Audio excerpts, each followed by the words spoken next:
Hey kids, this is Princess Readalong from Kids Reading Corner 207, and today we're going to read Pete the Cat, 5-Minute Bedtime Stories by Kimberly and James Dean. Pete the Cat. Pete the Cat's Groovy Bake Sale. Pete's school is having a bake sale. Pete is excited. He wants to bring something to sell. Pete thinks about what he likes to eat. He likes cookies, he likes brownies, he likes pie and marshmallow treats and ice cream sundaes. Pete likes all sweets. But which one should he make for the bake sale? Finally, Pete makes a decision. He'll make cookies. Pete gets out the ingredients: eggs, flour, sugar, butter, and of course, chocolate chips. He gets out a big bowl and a mixing spoon. Pete is ready to work. Pete cracks the eggs and drops them in the bowl. He melts the butter and adds it too. Pete puts in the flour and sugar and the chocolate chips. He mixes it all together. Uh-oh, the cookie dough goes everywhere. Pete makes a big mess. Does Pete worry?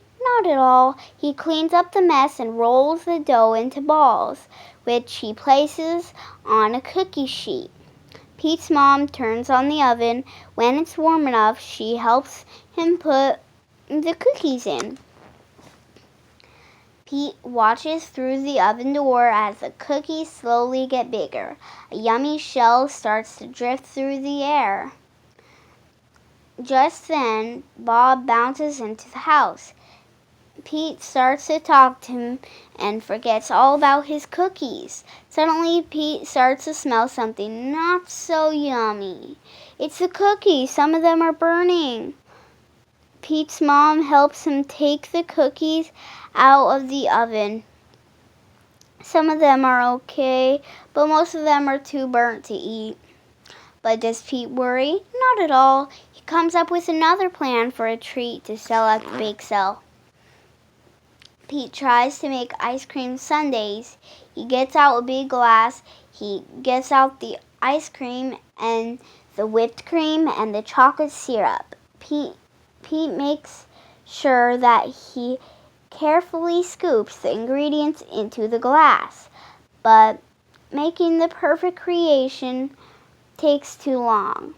His ice cream sundae turns into ice cream soup. Pete tries to make a pudding pie, but he doesn't have enough crust. Pete checks the cabinet.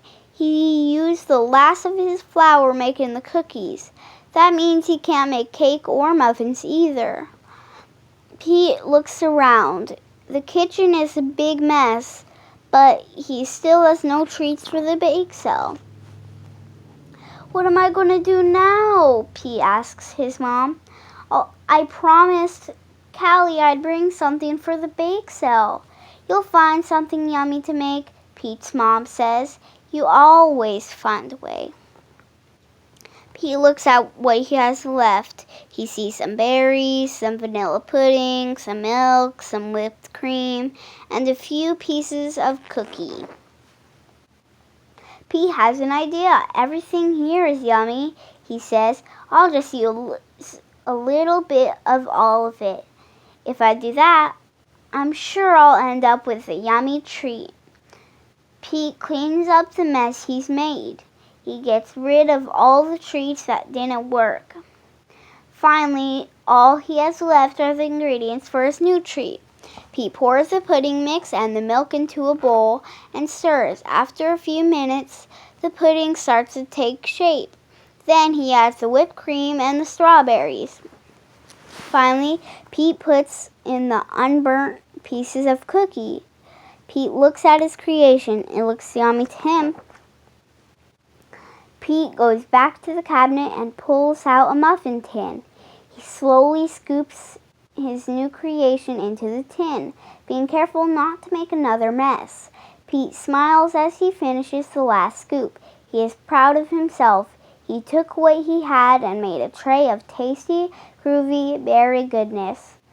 Pete opens the refrigerator and puts the tray inside. He'll leave it there overnight to chill. The next day is the bake sale. Before Pete goes to school, his mom helps him scoop the treat into pretty cups. The two load the cups into a tray, and Pete's mom walks him to the bus stop. "Good luck at the bake sale," Pete's mom says, kissing him on the head. At school, Pete unloads his treats onto his table at the bake sale. Then he waits for someone to come over. All around him, people are selling cookies and brownies and cupcakes. No one has anything like Pete's treat. "Wow, Pete," Callie says, coming over to his table. "What's that?" Pete hands Callie a cup and a spoon. "I call it Groovy Berry Goodness," he says. Callie takes a bite. "Pete's treat is delicious." She rushes to tell the other kids all about it. Soon all of Pete's treats are sold, all but one. Pete keeps the last cup of his Groovy Berry Goodness. When school is over, he brings it home. "I saved this for you," he tells his mom. "Thanks for your help and for being the grooviest mom around." The end. Thanks for listening and read lots.